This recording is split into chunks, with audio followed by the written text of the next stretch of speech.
নমস্কাৰ বন্ধু বান্ধৱীসকল আজিৰ দিনৰ মুখ্য বাতৰিসমূহ হৈছে ধৰণৰ নাম্বাৰ 1 অসমত এতিয়ালৈকে কোভিড-19 আক্ৰান্ত লোকৰ সংখ্যা 783 লৈ বৃদ্ধি কালি ৰাজ্যৰ বিভিন্ন ঠাইত আৰু 109জন লোক এই ৰোগত আক্ৰান্ত নাম্বাৰ 2 বহিৰাজ্যত আবদ্ধ হৈ থকা 3,61,000 লোকলৈ এপ্ৰিল মে আৰু জুন মাহৰ বাবে প্ৰতি মাহে 2,000 টকাকৈ বিত্তীয় সাহায্য প্ৰদানৰ প্ৰস্তাৱত অসম মন্ত্ৰীসভা অনুমোদন নাম্বাৰ 3 বহিৰাজ্যৰ পৰা অহা লোকসকলক কোৱাৰেণ্টাইনত ৰখাৰ সময়সীমা 14 দিনৰ পৰিৱৰ্তে 7 দিন কৰাৰ বাবে কেন্দ্ৰীয় চৰকাৰৰ সিদ্ধান্ত নাম্বাৰ 4 ৰাজ্যৰ বান পৰিস্থিতি অপৰিৱৰ্তিত বান আক্ৰান্ত লোকৰ বাবে ৰাজ্যৰ বিভিন্ন ঠাইত 29টা সাহায্য শিবিৰ মুকলি বান সাহায্য শিবিৰত সামাজিক ব্যৱধান সাবুনেৰে হাত ধোৱা আৰু মাস্ক পৰিধান কৰি লেখিয়া সকলো সাৱধানতা নিশ্চিত কৰিবলৈ জিলা প্ৰশাসনসমূহক মুখ্যমন্ত্ৰী সৰ্বানন্দ সোণোৱালৰ নিৰ্দেশ নাম্বাৰ 5 CBSEৰ 2020 চনৰ দশম আৰু দ্বাদশ শ্ৰেণীৰ অৱশিষ্ট পৰীক্ষাত পৰীক্ষাৰ্থীসকলে পূৰ্ব নিৰ্ধাৰিত কেন্দ্ৰত পৰীক্ষাত অৱতীৰ্ণ হ'ব নোৱাৰিলেও নিজ ৰাজ্য অথবা জিলাৰ সমীপৰ শিক্ষানুষ্ঠান পৰীক্ষা দিয়াৰ সুবিধা প্ৰদান কৰা হ'ব বুলি কেন্দ্ৰীয় মানৱ সম্পদ উন্নয়ন মন্ত্ৰী ৰমেশ পোখৰিয়ালৰ প্ৰকাশ অসমত কালি পুনৰ 109জন লোক কোভিড-19ত আক্ৰান্ত হোৱাৰ ফলত আক্ৰান্তৰ মুঠ সংখ্যা 783 লৈ বৃদ্ধি পাইছে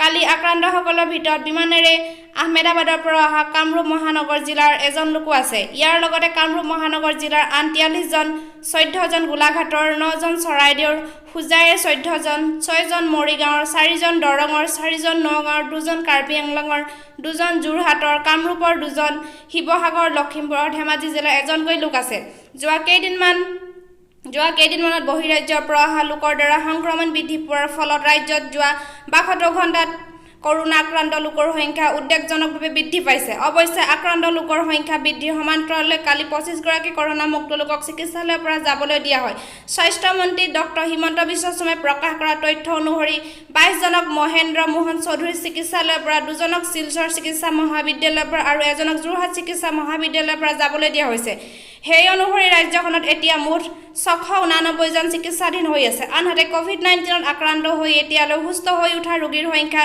87 জনলৈ বৃদ্ধি পাইছে মন্ত্ৰীগৰাকীয়ে কালি কোভিড-19ত আক্ৰান্ত ৰোগীৰ চিকিৎসাৰ বাবে মুকলি কৰা সোণাপুৰ জিলা চিকিৎসালয়খনত প্ৰথম 9 গৰাকী ৰোগীক ভৰ্তি কৰাৰ লগতে বিভিন্ন ব্যৱস্থাসমূহ পৰিদৰ্শন কৰে চিকিৎসালয়ত 108খন বিছনা আছে ইফালে অসম কেয়াৰ আঁচনিৰ অধীনত বহিৰাজ্যত আবদ্ধ হৈ থকা 3,61,000 লোকলৈ এপ্ৰিল মে আৰু জুন মাহৰ বাবে প্ৰতি মাহে 2,000 টকাকৈ বিত্তীয় সাহায্য প্ৰদানৰ প্ৰস্তাৱত অসম মন্ত্ৰীসভাই অনুমোদন জনাইছে স্বাস্থ্য আৰু পৰিয়াল কল্যাণ মন্ত্ৰালয়ে জনাইছে যে দেশত এতিয়ালৈকে 64,500ৰো অধিক কৰোনা ভাইৰাছত আক্ৰান্ত লোক সুস্থ হৈ উঠিছে আৰু এই আৰোগ্য লোকৰ সংখ্যা প্ৰায় 43% স্পৰ্শ কৰিছে যোৱা 24 ঘণ্টাত দেশত প্ৰায় 4,000 লোক আৰোগ্য হৈছে আৰু প্ৰায় 6,500 লোক নতুনকৈ কোভিড-19ত আক্ৰান্ত হৈছে কেন্দ্ৰীয় স্বাস্থ্য মন্ত্ৰী তথা বিশ্ব স্বাস্থ্য সংস্থাৰ অধ্যক্ষ ডক্টৰ হৰ্ষবৰ্ধনে জনাইছে যে সমগ্ৰ বিশ্বই কোভিড-19ৰ প্ৰতিষেধক প্ৰস্তুতকৰণত ব্যস্ত হৈ পৰিছে আৰু এই বিষয়ত বিশ্বৰ বিভিন্ন প্ৰান্তত উন্নত গৱেষণা অব্যাহত আছে কেন্দ্ৰীয় চৰকাৰে বহিৰাজ্যৰ পৰা অহা লোকসকলক 14 দিনৰ পৰিৱৰ্তে 7 দিন কোৱাৰেণ্টাইনত ৰখাৰ সিদ্ধান্ত গ্ৰহণ কৰিছে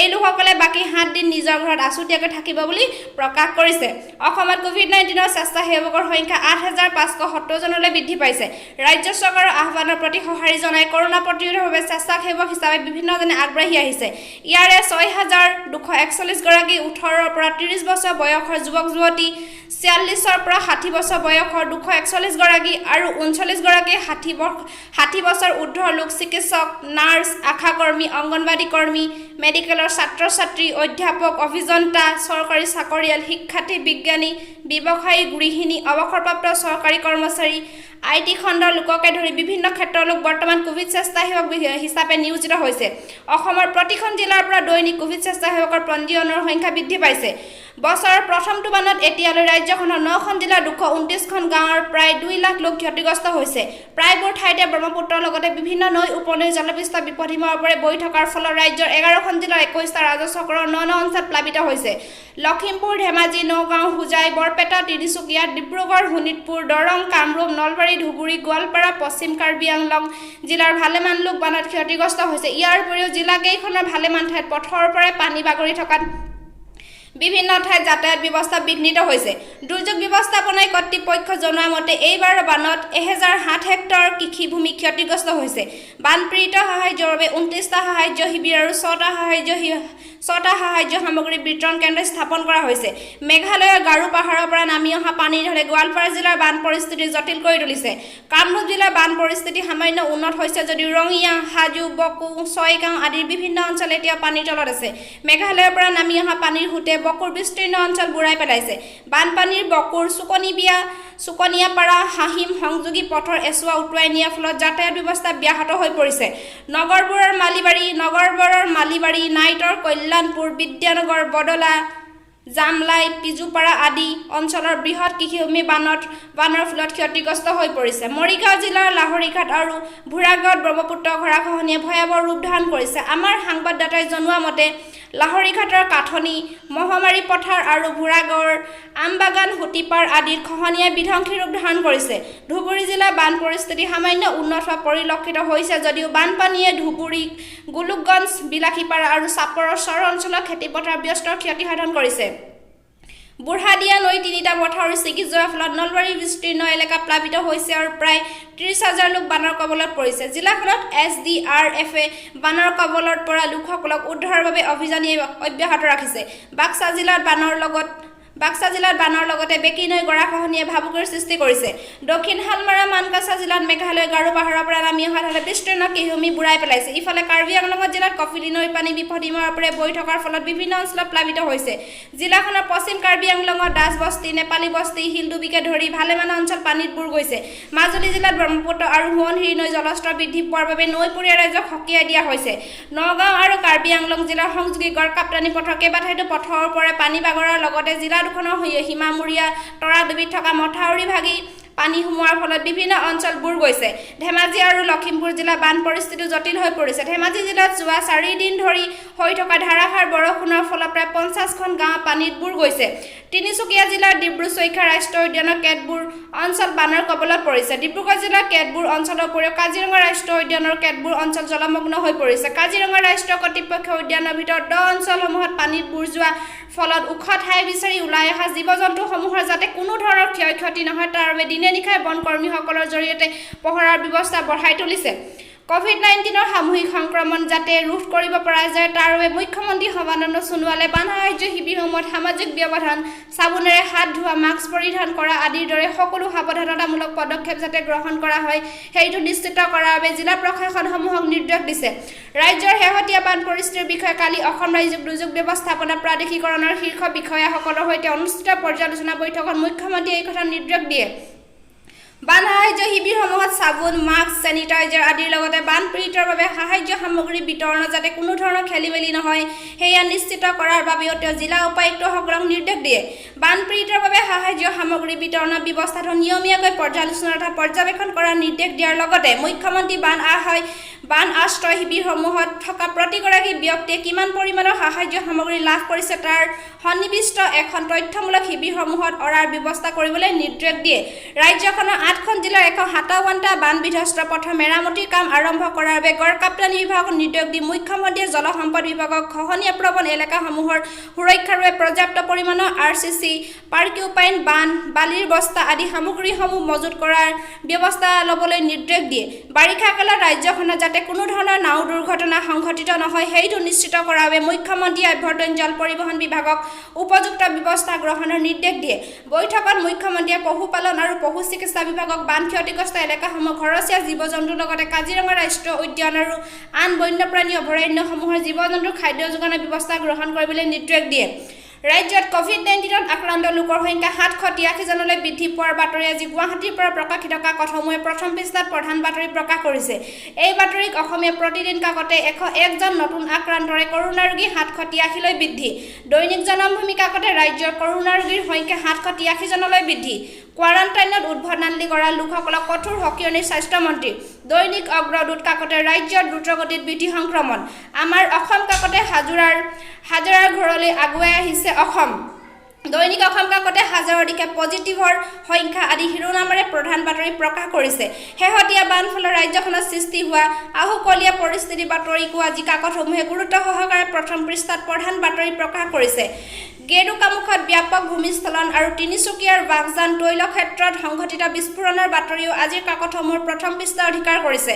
অসমীয়া প্ৰতিদিন কাকতৰ শিৰোনাম টোলগেটৰ ডকাইতি বিপৰ্যস্ত ৰাজ্যবাসী খাটি যোৱা শ্ৰমিকৰ পক্ষত উচ্চতম ন্যায়ালয় সকলো প্ৰব্ৰজিত শ্ৰমিকক বিনামূল্য পৰিবহণ খাদ্য আৰু আশ্ৰয় যোগানৰ নিৰ্দেশ। এই শিৰোনাম আমাৰ অসম কাকতৰ নিয়মীয়া বাৰ্তা কাকতে GMCHত অচিৰেই 200খন বিচনামুক্ত প্ৰথম কভিড হস্পিটাল এই শিৰোনামৰ প্ৰধান বাতৰি প্ৰকাশ কৰিছে। কাকতখনে এজাক বৰষুণতে খহিল গাৰ্ডৱাল। NHPCৰ গেৰুকামুখ নদীবান বৃহৎ অঘটন এই শিৰোনামেৰে আন এক বাতৰিকো মুখ্য বাতৰিৰ স্থান দিছে। অসমীয়া খবৰ কাকতে দেশ কপাই এইবাৰ আগমন কোটি কোটি বাতৰি ফৰিঙৰ আফ্ৰিকাৰ পৰা ইয়েমেন ইৰাণ পাকিস্তান হৈ ৰাজস্থান সীমান্তৰে ভাৰতত প্ৰৱেশ এই শিৰোনামেৰে এটা বাতৰিক প্ৰথম পৃষ্ঠাত প্ৰকাশ কৰিছে। ভাৰতৰ ভূখণ্ডৰ কেইবা কিলোমিটাৰ ভিতৰত আগ্ৰাসী চীনা সৈন্যৰ অৱস্থানৰ বাতৰিটো আজি কাকতসমূহে প্ৰথম পৃষ্ঠাত স্থান দিছে। এয়া আছিল আজি গুৱাহাটীৰ পৰা প্ৰকাশিত দৈনিক বাতৰিসমূহৰ কাকতসমূহৰ প্ৰথম পৃষ্ঠাৰ মুখ্য বাতৰিত চমু অৱলোকন। ৰাজ্যত বান সময়ছোৱাত যাতে বিদ্ৰোহস্পৰ্শ হোৱাৰ ঘটনা সংঘটিত নহয় তাক সুনিশ্চিত কৰাৰ বাবে আগতীয়াকৈ সকলো পদক্ষেপ গ্ৰহণ কৰিবলৈ মুখ্যমন্ত্ৰী সৰ্বানন্দ সোণোৱালে শক্তি বিভাগক নিৰ্দেশ দিছে।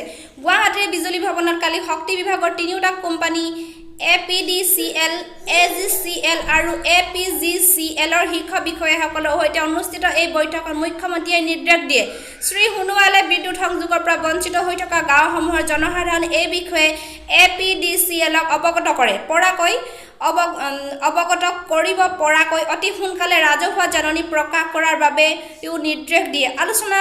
আলোচনাকালত শক্তি বিভাগৰ মুখ্যমন্ত্ৰীক বিভাগীয় বিভিন্ন কাম কাজ সন্দৰ্ভত অৱগত কৰে। ৰাজ্যত বিদ্যুতৰ 56 লাখ গ্ৰাহক আছে যদিও 13,000 লোকে মুঠ ৰাজ্যৰ ৰাজহৰ 42% প্ৰদান কৰে বুলি APDCLৰ বিষয়াই মুখ্যমন্ত্ৰীগৰাকীক জানিবলৈ দিয়ে।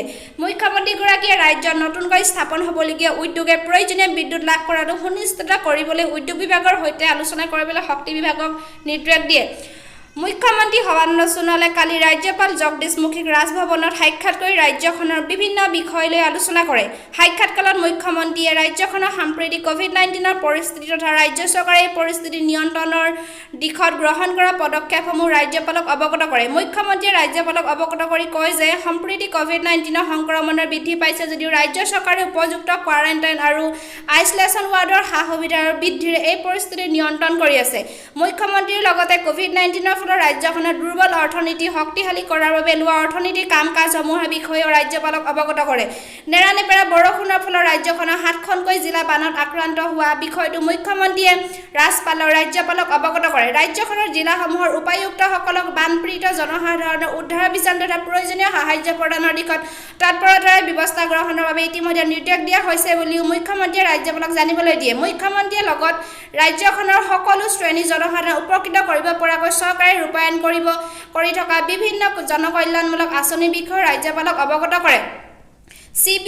CBSEৰ 2020 চনৰ দশম আৰু দ্বাদশ শ্ৰেণীৰ অৱশিষ্ট পৰীক্ষাত অৱতীৰ্ণ হোৱাৰ ক্ষেত্ৰত শিক্ষাৰ্থীসকলৰ সুবিধা হোৱা এটা নতুন নিৰ্দেশনা জাৰি কৰা হৈছে। কেন্দ্ৰীয় মানৱ সম্পদ উন্নয়ন মন্ত্ৰী ৰমেশ পোখৰিয়ালে প্ৰকাশ কৰা মতে পৰীক্ষাৰ্থীসকলে পূৰ্ব নিৰ্ধাৰিত কেন্দ্ৰত পৰীক্ষাত অৱতীৰ্ণ হ'ব নোৱাৰিলেও নিজ ৰাজ্য অথবা জিলাৰ শৈশৱ শিক্ষানুষ্ঠানত পৰীক্ষা দিয়াৰ সুবিধা প্ৰদান কৰা হ'ব। উল্লেখযোগ্য যে লকডাউনৰ বাবে বিভিন্ন স্থানত আবদ্ধ হৈ থকা পৰীক্ষাৰ্থীসকলৰ সুবিধাৰ বাবে এই ব্যৱস্থা গ্ৰহণ কৰা হৈছে। নিৰ্দেশনাটোত অহা 1 জুলাইৰ পৰা 15 জুলাইলৈকে অনুষ্ঠিত হ'বলগীয়া পৰীক্ষাৰ বাবে কোন কেন্দ্ৰত পৰীক্ষাৰ্থীসকলে পৰীক্ষা দিব পাৰিব সেই কথা জুনৰ প্ৰথম সপ্তাহৰ ভিতৰতে জনোৱা হ'ব। মোৰ চেনেলটো যদি চাই আপোনালোকে ভাল পাইছে লাইক শ্বেয়াৰ আৰু কমেণ্ট কৰি জনাব আৰু লগতে ছাবস্ক্ৰাইব কৰিবলৈ নাপাহৰিব।